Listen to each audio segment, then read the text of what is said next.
Okay, in today's episode, we're talking construction contracts, and we've got our friends from CCRS to help us with that today. I've got Mr. Magugu Mvula with me. Could you please just introduce yourself for a minute? Oh, thank you so much, Mtabi Singh, for the invite. Really great to be here. So CCRS, who is CCRS? So CCRS, Construction Contracts Resolution Services, a company that was established in 2023, a company where I'm heavily involved as, let's call it the runner, the everything of the company, where we deal with contract management services, servicing a wide variety of clients within the construction and engineering game, helping them to properly execute and manage their contracts so that we build healthy end-to-end contractual relationships between what we call an employer for a client and a contractor or a subcontractor that is within. Okay. As a quantity surveyor, so why should I learn construction contracts? Whew. Very important. And it goes just beyond a quantity surveyor, but a quantity surveyor is essentially the key coordinator in as far as contracts are concerned.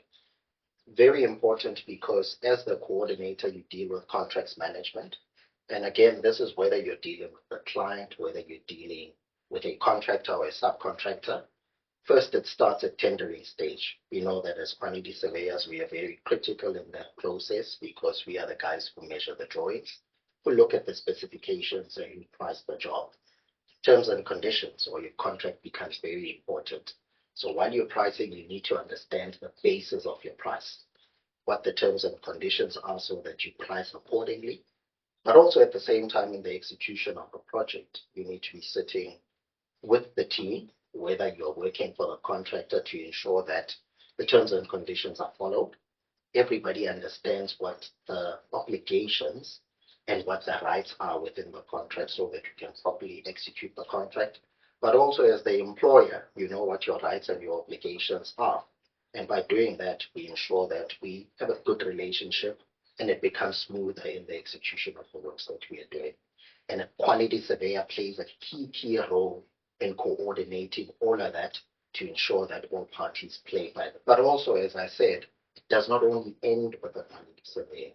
It's very important that anyone who is managing construction works, again, whether you're doing it for the client, the employer, or you're doing it for the contractor or the subcontractor, you understand what the rights and obligations are that govern that particular contract. And in that way, it helps us to execute in a better way. Okay. So what sort of contracts can one expect in the market? A wide variety of contracts, and Tabi saying, I mean, we sit here in South Africa where we've got great construction professionals. I feel that we've got one of the best construction industries around, and construction professionals specifically. Typically, you find the JBCC suite of contracts, which is typically used in commercial buildings. So there's a shopping center being built somewhere. You will find that JBCC typically is used within South Africa. So that's the Joint Building Contracts Committee. So typically you'll find a contractor who then contracts with an employer to build a shopping center for them. Typically there you find a contract that is called the Principal Building Agreement, typically between the main contractor and the owner of or a developer. And then you find what is called a subcontract agreement, which would typically be between the main contractor and the various subcontractors that they may subcontract portions of works to. And then you also find internationally widely used contracts such as FIDIC. FIDIC largely used in engineering projects, also large sort of your civils, earthworks sort of contracts. You find a variety of them as well. Key ones that I can speak to there is you find the FIDIC Red Book. Typically that's for construction works between the main contractor and the client. You also find what is called a Silver Book, which is a turnkey for EPC contracts. So typically this is where you find a client, to put it in layman's terms, who says, I've got the money, this is what I'm looking for, go design it, go procure and buy everything that is required for this particular project, including getting the different consultants that will be consulting and engineering and designing this thing. go construct it, and at the end of the day, give me a key. That is an EPC contract, so we call it a silver book in FIDIC. And then you also find the yellow book, as it were, which is typically your design and build. You design and you build as well for the client. You also find the NEC contracts, largely used within the petroleum space in South Africa, but on many other projects as well. I think Gauteng used the same, if I'm not mistaken. But you find various forms of NEC from option A up to option F. You may find option B, which is a remeasurable contract. There are other forms such as a target price with an activity schedule, which essentially says that you go and price a job, you split it into activities, and you get paid by activities as and when they are completed. And then within the South African space with the state as well, we use GCC, largely for civil engineering sort of contracts, but you also find it in building contracts, and that's what our government typically uses within South Africa. Okay, so quite a lot. I've just graduated. I'm on a project. I'm a bit overwhelmed with all these contracts that are they in the market. Which contract would you advise me to start with?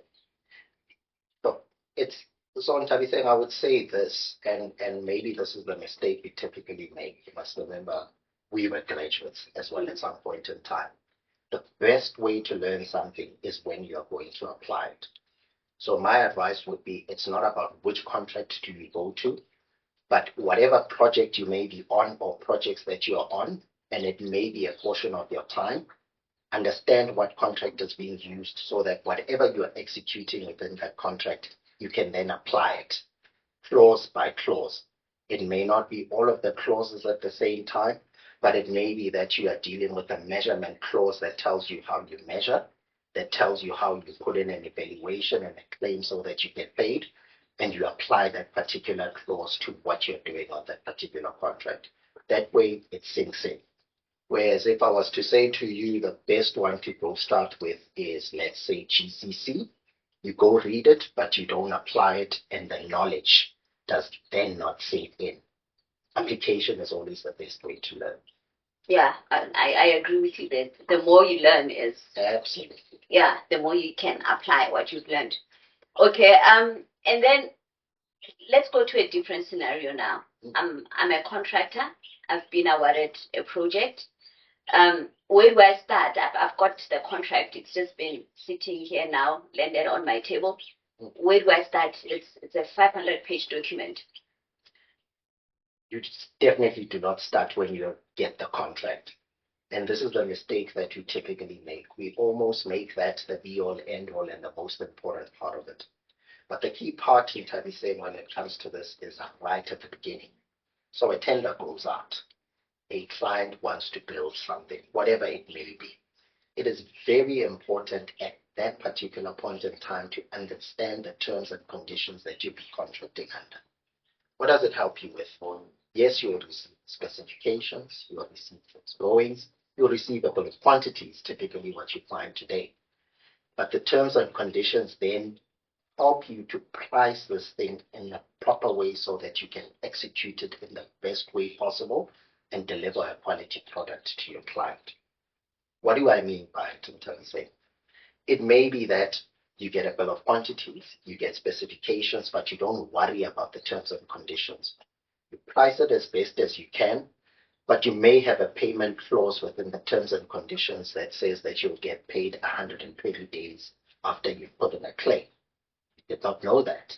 So a contract is very important from tendering stage so that you can raise qualifications, if any, raise clarifications, if any, with your client, and you fully understand what you're getting into before you get to contract signature. So definitely way before that, get an understanding of what the terms and conditions are. And if they're not there, ask your client to provide them. Or also, as a professional, recommend what these are so that we can do the job in the best way possible and execute to the best of our abilities.